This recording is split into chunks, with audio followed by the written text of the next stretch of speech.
کہا جاتا ہے کہ کسی علاقے میں قحط سالی پیدا ہو گئی۔ اس قحط سالی کے لپیٹ میں نہ صرف انسان بلکہ چرند و پرند سب اس کا شکار ہو گئے۔ مویشی مالکان بے حد پریشان تھے۔ اس دوران ایک مسجد کے مولوی نے جمعہ کے خطبے میں نہایت یقین کے ساتھ یہ بات بتائی کہ اللہ کا نام لے کر یعنی بسم اللہ پڑھ کر دریا کو حکم دیا جائے تو وہ بھی نافرمانی نہیں کرتا۔ خطبہ سننے والوں میں ایک چرواہا بھی موجود تھا۔ مولوی کی یہ بات اس کے دل میں اتر گئی اور اس بات پر اس کا یقین کامل ہو گیا۔ اس نے واپس آ کر اپنی بکریاں کھولیں اور سیدھا دریا پر چلا گیا۔ اونچی آواز سے بسم اللہ الرحمن الرحیم پڑھا اور دریا کو کہا کہ وہ اپنی بکریاں چروانے کے لیے دوسرے پار جانا چاہتا ہے اور اسے کہا کہ مجھے اپنے اوپر سے گزرنے دے۔ یہ کہہ کر اس نے اپنی بکریوں کو لیا اور دریا پر چلتا ہوا دریا پار کر گیا۔ دریا کی دوسری طرف کا علاقہ گھاس سے بھرا پڑا ہوا تھا۔ درختوں کے پتے بھی سلامت تھے کیونکہ کسی کو یہاں تک آنے کی رسائی نہیں تھی۔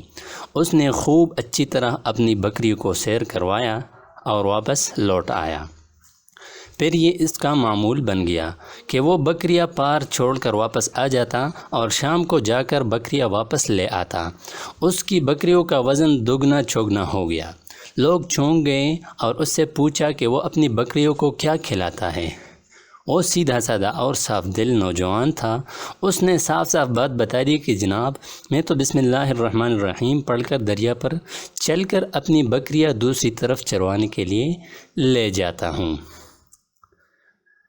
یہ بات سب نے سنی مگر کسی نے اس چرواہے کی بات پر یقین نہیں کیا کیونکہ یہ ناقابل یقین بات تھی۔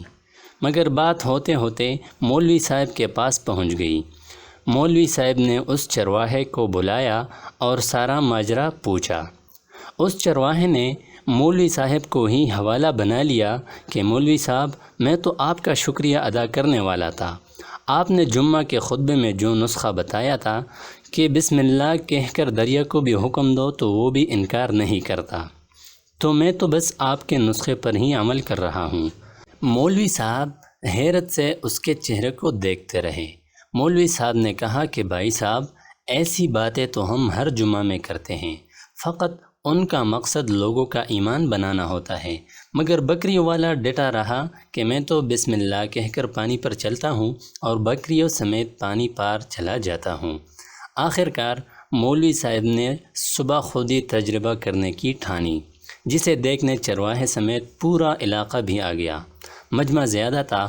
مولوی صاحب نے ایک دو بار سوچا کہ انکار کر دوں کہ کہیں ڈوب نہ جاؤں، مگر وہ جو مولوی صاحب کو کندھے پر اٹھا کر لائے تھے اب بھی جوش و خروش سے اللہ اکبر کے نعرے لگا رہے تھے اور مولوی صاحب کے حق میں تعریفیں کر رہے تھے۔ آخر کار مولوی صاحب نے اپنے ڈر کو دور کرنے کے لیے ایک رسہ منگوایا۔ پہلے اسے ایک درخت کے ساتھ باندھا، پھر اپنی کمر کے ساتھ باندھا، پھر ڈرتے ڈرتے ڈھیلا ڈالا بسم اللہ پڑھا اور دریا پر چلنا شروع ہو گئے۔ مگر پہلا پاؤں ہی رکھا تھا کہ پانی میں گر گئے۔ مولوی صاحب ڈبکیاں کھانے لگے اور پانی کے بہاؤ میں بہنا شروع ہو گئے۔ لوگوں نے کھینچ کھینچ کر باہر نکالا۔ مولوی صاحب کی اس حرکت نے چرواہے کو پریشان کر دیا کہ مولوی صاحب کی بسم اللہ کو یہ کیا ہو گیا ہے، کیونکہ یہ اس کے روز کا معمول تھا۔ اس کے اپنے یقین میں کوئی فرق نہ آیا۔ اس نے بسم اللہ کہہ کر بکریوں کو پانی کی طرف اشارہ کیا اور خود ان کے پیچھے چلتا ہوا پار چھوڑ کر واپس بھی آ گیا۔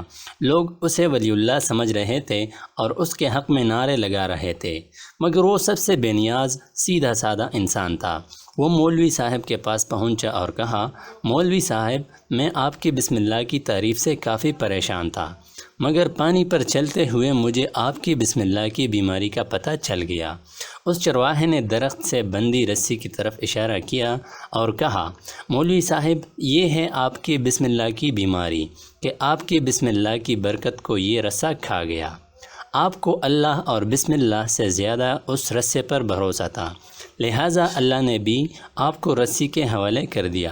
پھر کہنے لگا، مولوی صاحب آپ بھی کمال کرتے ہو، میں نے آپ کے منہ سے سنا اور یقین کر لیا اور میرے اللہ نے میرے یقین کی لاج رکھ لی۔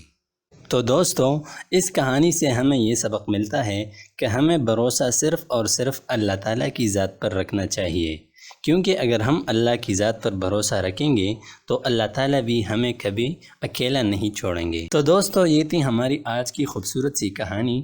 امید ہے آپ نے اس سے کچھ نہ کچھ ضرور سیکھا ہوگا۔ مزید اسی طرح کی ویڈیوز کے لیے ہمارا چینل سبسکرائب کریں اور بیل کے آئیکن پر کلک کر کے آل نوٹیفیکیشنز پر کلک کریں تاکہ ہماری آنے والی تمام ویڈیوز آپ تک بروقت پہنچ سکیں۔